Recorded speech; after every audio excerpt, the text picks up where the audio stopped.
पंजाब हुकूमत थधि में वाध ऐं स्मॉग सबबि बीमारियुनि जे इम्कान खे नज़र में रखंदे लाहौर जा स्कूल ऐं ऑफिसूं हफ़्ते में 3 ॾींहं बंदि करण जो हुकुम जारी करे छॾियो आहे। पंजाब जे तालीमी खाते उन हवाले सां हफ़्ते में 3 ॾींहनि मोकलनि जो नोटिफिकेशन जारी करे छॾियो आहे, जंहिं मूजिबि लाहौर हाई कोर्ट जे हुकुम जी रोशनी में ज़िले लाहौर जा समूरा सरकारी ऐं निजी स्कूल हफ़्ते में 3 ॾींहं बंदि रहंदा। हुकुमनामे मूजिबि स्कूल जुमो, छंछरु ऐं आचर ते बंदि रहंदा। स्कूल्स में मोकलनि जो उहो फ़ैसिलो ॿिए हुकुम अचण ताईं बरक़रार रहंदो। लाॻापियल अख़्तियारनि उस्तादनि खे स्कूल जे मोकलनि दौरान शागिर्दनि खे होमवर्क ॾियण जो हुकुम ॾिनो आहे, जीअं पढ़ाई में ख़लल न पवे। ॿिए तरफ़ सूबाई डिज़ास्टर मैनेजमेंट अथॉरिटी पंजाब शहर जे निजी इदारनि ऐं उन जे मातहत ऑफिसनि खे बंदि रखण जो नोटिफिकेशन जारी करे छॾियो आहे, जॾहिं त उन्हनि खे समूरो कमु घर करण जी इजाज़त हूंदी।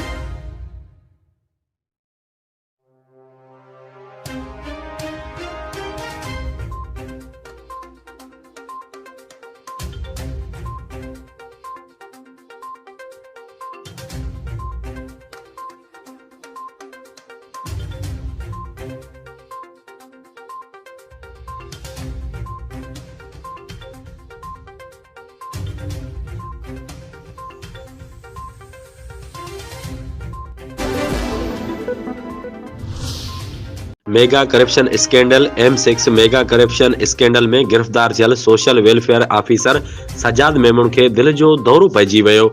Social welfare officer Sajjad Memon खे NICVD अस्पताल सेवण मुंतकिल कयो वियो आहे। एंटी करप्शन पुलिस सख़्त पहिरे हेठि गिरफ़्तार जवाबदार खे अस्पताल पहुचायो। ॼाणायल ऑफिसर जी पहिरीं बि एंजियोप्लास्टी थी चुकी आहे। गुज़िरियल ॾींहुं सखर अदालत सजाद मेमून समेत 5 जवाबदारनि खे जिस्मानी रिमांड ते पुलिस हवाले कयो हो।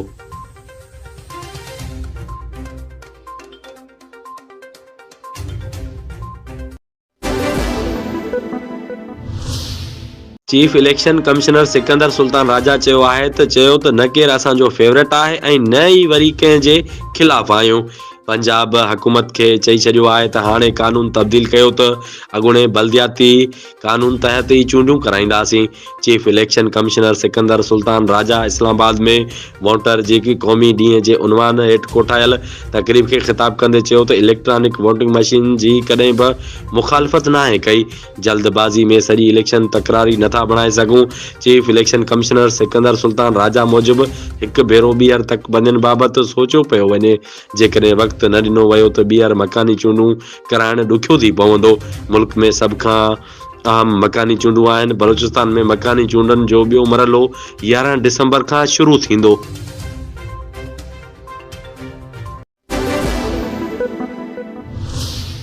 कराची में गुज़िरियल ॾींहुं ज़्यादती बाद क़तल कयल नींगरी जो केस चाचे मथां दाख़िल कयो वियो आहे। लाइन्स एरिया में 12 वरहनि जी नींगरी जे ज़्यादती बाद क़तल वारे मामले में अहम अॻभराई थी आहे।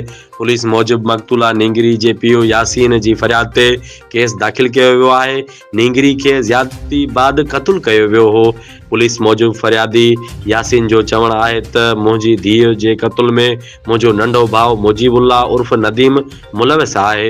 हुन चयो त मुंहिंजे भाउ मुंहिंजी न्याणी खे ज़्यादती बाद क़तल करे ख़ुदकशीअ जो ड्रामो रचायो। इंसाफ़ कयो वञे।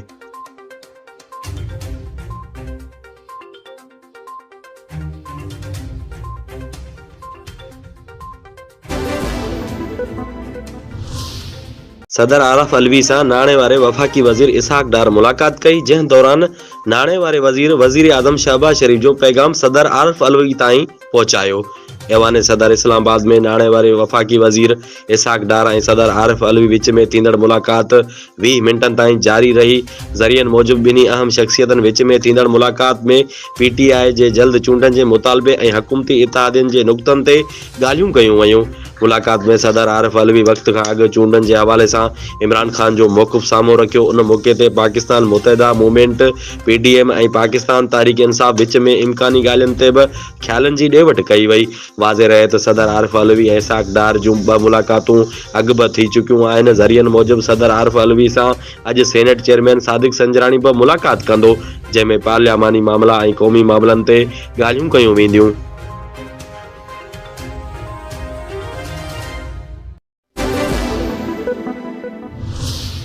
Chief election commissioner Sikandar Sultan Raja चयो आहे त इलेक्शन कमीशन वक़्त सां गॾोगॾु बहितर क़दम खणी रही आहे। चूंड निज़ाम में शिफ़ाफ़ियत खे यकीनी बणायो पियो वञे, जंहिंसां इलेक्शन कमीशन ते अवाम जे भरवसे जो इज़ाफ़ो थींदो।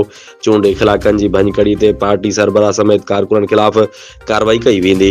इस्लामाबाद में तक़रीब खे ख़िताब कंदे chief election commissioner Sikandar Sultan Raja चयो त इलेक्शन कमीशन जे क़दमनि में इदारनि जो किरदारु तमामु घणो आहे। अहिड़नि माण्हुनि जंहिं चूंड दौरान बदअमनी जी कोशिश कई, उन्हनि जे ख़िलाफ़ वक़्त ते क़ानूनी कार्रवाई अमल में आंदी वई। मीडिया इलेक्शन कमीशन जे मुख़्तलिफ़ क़दमनि जी सुठे तरीक़े सां मदद कई। चीफ इलेक्शन कमिश्नर चयो त कोर्ट ऑफ कंडक्ट जे जंहिं बि भञकड़ी कई, उन ख़िलाफ़ एक्शन वरितो वियो। मकानी चूंडनि जे लाइ सूबाई हुकूमतूं तयारु न हुयूं। सम्झां थो त मुल्क जे लाइ सभिनी खां अहम चूंडूं मकानी चूंडूं आहिनि। इलेक्शन कमीशन मॉनिटरिंग जे निज़ाम खे बहितर कयो। आईंदा आम चूंडूं में बि मॉनिटरिंग जो बहितरीन निज़ाम लागू कयो वेंदो।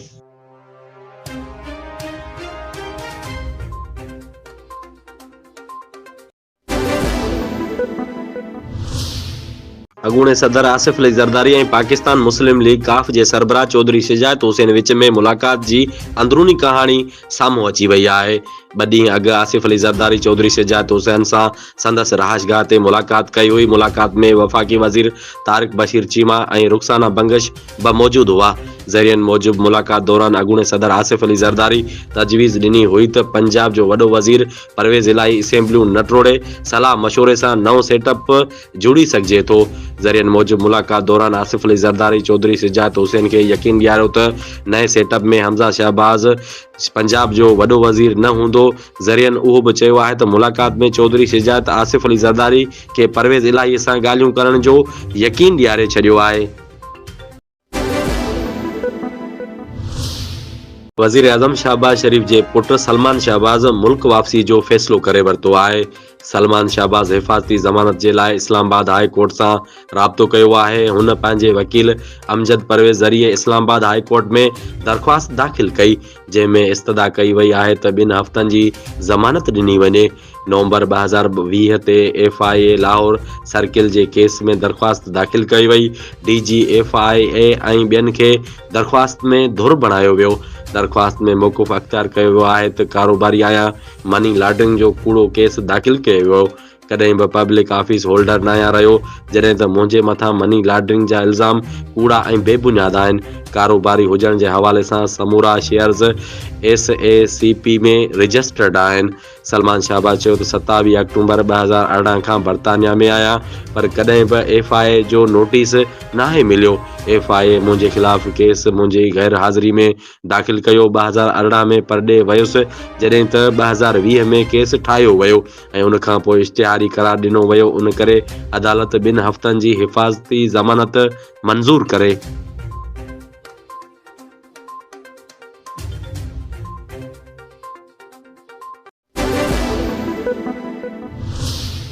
अरशद शरीफ़ क़त्ल केस जी जांच कंदड़ फैक्ट फाइंडिंग कमेटी पंहिंजी रिपोर्ट सुप्रीम कोर्ट में जमा कराए छॾी आहे।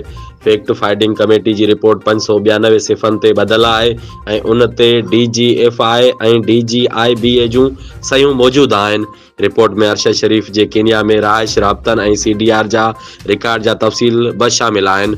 उन खां अलावा अरशद शरीफ़ जे हवाले सां मुख़्तलिफ़ माण्हुनि जा बयान बि रिपोर्ट जो हिसो आहिनि। रिपोर्ट में अरशद शरीफ़ जे क़त्ल जो केस बि दाख़िल करण जी सिफ़ारिश कई वई आहे। रिपोर्ट में चयो वियो आहे त कीनिया पुलिस जी ग़लती सबबि क़त्ल जो मौक़ूफ़ तज़ादनि सां भरियल आहे। कीनिया जी पोस्टमार्टम रिपोर्ट मूजिबि अरशद शरीफ़ जो न DNA लाइ वरितो वियो। कीनिया जे अख़्तियारनि उहो बि नाहे ॿुधायो त केतिरा न सैंपल जे तौर ते वरिता विया। फैक्ट फाइंडिंग कमेटी जी रिपोर्ट में चयो वियो आहे त अरशद शरीफ़ खे मनसूबा बंदी तहत क़त्ल कयो वियो आहे। उहा ग़लति सुञाणप जो मामिलो नाहे। क़त्ल खां अॻु अरशद शरीफ़ खे सख़्त तशदुद जो निशानो बणायो वियो। गाॾी हलाईंदड़ खुरम जा बयान तज़ादनि सां भरियल आहिनि। कीनिया पुलिस बि अरशद शरीफ़ क़त्ल जी जांच में का बि मदद नाहे कई।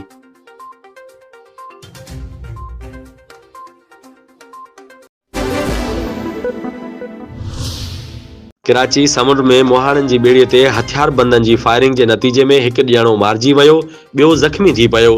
पुलिस मूजिबि हथियार बंदनि ॿेड़ी ते फायरिंग करे 50 वरहनि जे इब्राहिम खे क़त्ल करे छॾियो। हिकु ॼणो ज़ख़्मी थी पियो। पुलिस जो चवणु आहे त मक़तूल जो लाश ऐं ज़ख़्मी खे सिविल अस्पताल मुंतक़िल कयो वियो। पुलिस वाक़े वारे हंध पहुची जांच शुरू करे छॾी आहे।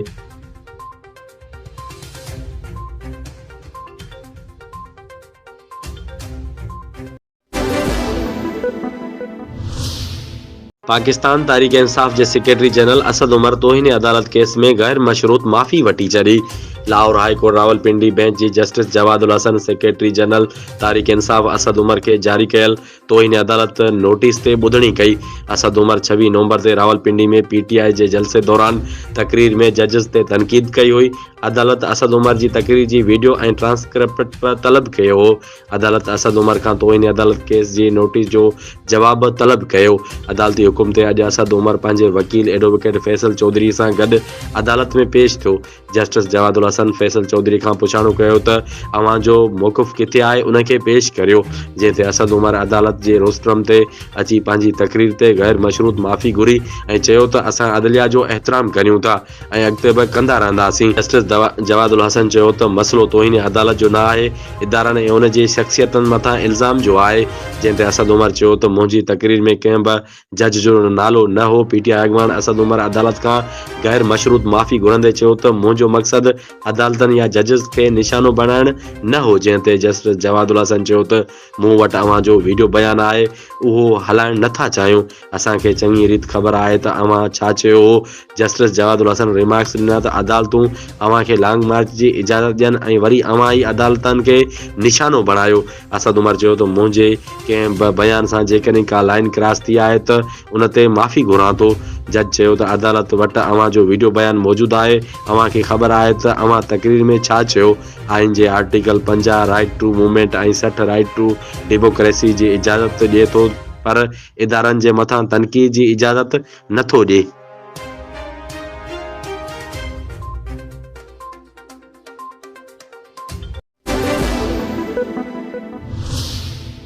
कराची में पाकिस्तान जी मशहूर सीनियर अदाकारा सबा फैसल पंहिंजे पुटु सलमान फैसल ऐं धीउ नेहा सां लाॻापा ख़तम करण जो बाज़ाब्ता ऐलान करे छॾियो आहे।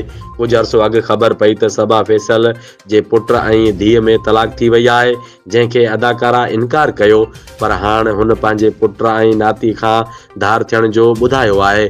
सबा फैसल इंस्टाग्राम ते हिकु वीडियो पोस्ट कई आहे, जंहिं में हुन चयो त मूंखे कॾहिं बि पंहिंजे घर जे पर्सनल मामलनि जो ज़िक्र न आहे कयो, पर हाणे मूंखे करिणो पियो आहे। वीडियो में सबा फैसल जो चवणु आहे त नेहा जे सोशल मीडिया पोस्टनि ते माण्हू मूंखे गारियूं ॾेई रहिया आहिनि। तमामु ख़ूबसूरत ज़िंदगी गुज़ारी आहे। मां हाणे सभिनी खे बाज़ाब्ता तौरु ॿुधायां पई त सलमान फैसल ऐं नेहा सां लाॻापा ख़तमु करे रही आहियां। अदाकारा चयो त जॾहिं कंहिं ख़ानदान में नेहा जहिड़ी मनफ़ी औरत अची वञे त उहो घर टुटी वेंदो आहे। मां गुज़िरियल 4 सालनि खां पुट जे करे ॾाढी मुश्किल ज़िंदगी गुज़ारे रही आहियां। मां उहो ई सोचींदी रहियसि त पुट अहिड़ी औरत सां गॾु कीअं ज़िंदगी गुज़ारींदो। मां वधीक तफ़सील में न वेंदसि, पर अव्हां हिन वीडियो मां अंदाज़ो लॻाए सघो था। अस्सलाम वालेकुम जी। मैं एक अहम वजह से इस वक्त मैं ये वीडियो बना रही हूँ। मैंने कभी भी अपने घर के बारे में, घर के मामलात को इस तरह से डिस्कस नहीं किया था, लेकिन मजबूरन मुझे ये आप सब लोगों को बताना पड़ा है जो लोग नेहा की पोस्ट पर मुझे गालियां निकालते हैं। अल्हम्दुलिल्लाह मैंने एक बहुत खूबसूरत ज़िंदगी गुजारी है, लेकिन मैं इससे ज़्यादा कुछ नहीं कहूँगी कि एक इस तरह की औरत, नेहा जैसी औरत, नेगेटिव औरत जब किसी के भी ख़ानदान में आ जाती है ना, तो ख़ानदान टूटते हैं। मैं पिछले 4 साल से बहुत मुश्किल ज़िंदगी गुजार रही हूँ अपने बेटे की वजह से। यही सोचती रही कि मेरा बेटा कैसे ज़िंदगी गुजारेगा ऐसी औरत के साथ। मैं डिटेल में नहीं जाना चाहती, सिर्फ डिटेल आप यहीं से अंदाज़ा लगा लेंगे जो मैं ये वीडियो बना रही हूँ। बहुत पेजेस ने हमेशा उसकी पोस्ट को उठाया और शेयर किया, और मैं खामोश रही, मेरी बेटी खामोश रही, क्योंकि हमारी कही हुई बात बहुत जल्दी वायरल हो जाती है। लेकिन अब मैं ये कह रही हूँ कि मैं नेहा से हमारा कोई ताल्लुक वास्ता नहीं है, और सलमान ने उसके साथ रहना है तो सलमान के साथ हमारा कोई वास्ता नहीं है, ना मेरा, ना मेरे मियाँ का, ना मेरी बेटी का, ना अरसलान का।